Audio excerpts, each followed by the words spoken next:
Teofimo Lopez wins a 12-round UD over Vasyl Lomachenko.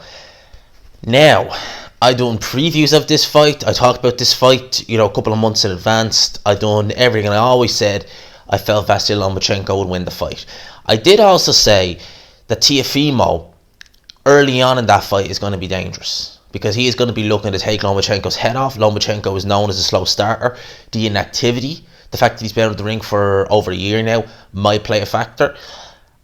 Teofimo came out swinging. He came out trying to take Lomachenko's head off. But I don't think the inactivity affected him necessarily as much as I thought it would. Because Lomachenko, he's known as a slow starter. He's known for having a look at his opponent for the first couple of rounds and then really going full-blown matrix. But the thing is, he's fought guys who are big punchers like Nicholas Walters. He's fought guys who are physically bigger than him, like a Jorge Linares or like a Luke Campbell. He's never fought someone who has size, strength, power, youth in that combination, because Teofimo Lopez had all of them. And early on in the first round, now I'll admit, I watched from the 9th round to the 12th round last night as I woke up to watch that. So I saw them live. But I said I'm not going to make a post-fight review based on 4 rounds. I'm going to wake up in the morning and do another and watch the first half. And when I watched the first half, it was like Lomachenko felt Lopez's power early on in that fight. Because you could see in the first round, Lopez came out and he was throwing some big shots at Lomachenko. And it's like Lomachenko felt his power and thought, you know what? I need to reassess everything in this fight because this guy is too big. He hits too hard. He hurt Lomachenko to the body a few times early on in the fight. He also hurt him late in the body a few times as well. And Lomachenko just had to look and say, right, let's pull this back. Let's wait until he gets a bit tired. Let's just not get caught with anything silly because this guy hits harder than Nicholas Walters and Jorge Linares. He's bigger than all them guys. He's stronger. He's younger. He's fresher. All that stuff. So Teofimo just took the first, we'll say 6-7 rounds really. I think the second round you could argue that Lomachenko just nicked that round. It was a bit of a hit and a miss round. But the rest of the rounds early on, they were all Teofimo Lopez rounds. After about the 8th round, so the 8th round onwards, from the 8th to the 11th, I gave them all to Lomachenko because Lomachenko was starting to do some good work. He was starting to land some shots. He was landing some left hands on Teofimo. Teofimo, one thing about him, he is a counter puncher, but this is a defense flaw he has. He always comes with his hands just a little bit too low. So Lomachenko was able to find him with a couple of hooks, uppercuts, and straight left hands.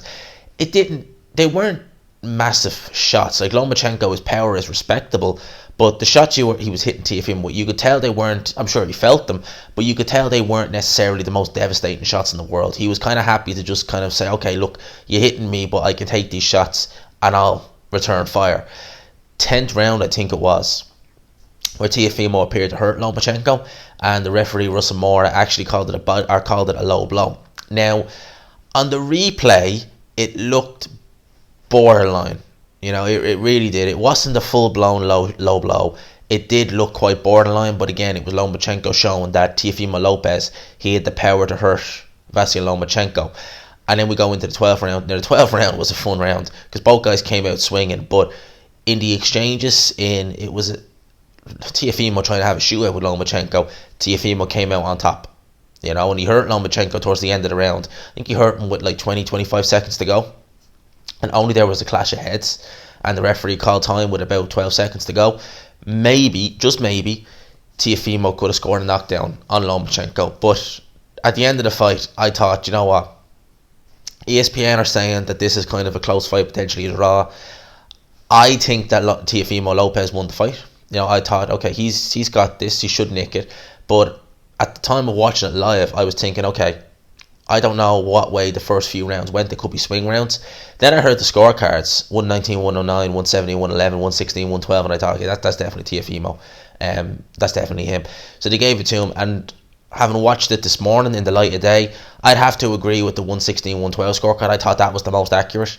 The 119, 109, which was from Julie Lederman, the daughter of Howard Lederman, I really don't understand where she came out with that, because the most clear round you could give to Lomachenko is probably the 11th, but 8th, 9th, 10th round, yeah, hit and a miss, but I would give it to Lomachenko. You give all them rounds to Lomachenko, in my opinion. But the right man won, which is the main thing, because last night we saw an absolute robbery of epic proportion, alright, on the Sky show with Lewis Ritson. We didn't see any of that on this one. You know, we saw a good fight, a very good fight between two top level lightweights. It's interesting to see now what Teo does next. I suspect he'll probably move up to lightweight, or light welterweight. That's what I suspect. With regards to Lomachenko, if Teo moves up to light welter, he'll vacate some of the titles. He can maybe pick up another world title at lightweight. But I suspect maybe he'll go back down to super featherweight and maybe target the winner of Miguel Berchelt versus Oscar Rivas. I think that would be the next logical step for Lomachenko.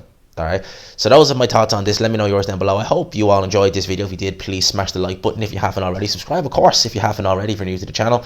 As always, people, I'll talk to you. Peace.